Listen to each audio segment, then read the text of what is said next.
Welcome to the instructions video for the RLC Impedance Interactive Calculator.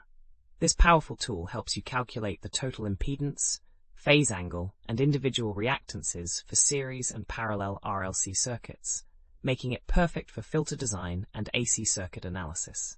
To use this calculator, start by selecting your circuit configuration, either series or parallel. Next, enter your resistance value in ohms. For our example, we'll use 100 ohms. Then input your inductance value. Let's enter 10 millihenries. Now add your capacitance. We'll use 1 microfarad. Finally, enter the operating frequency, such as 1000 Hz.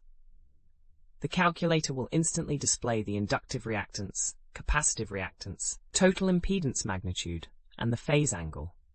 A positive phase angle indicates an inductive circuit, while a negative angle shows capacitive behavior. You can also see the resonant frequency where reactances cancel out. We have thousands of other free engineering calculators on our website. Head over and check them out.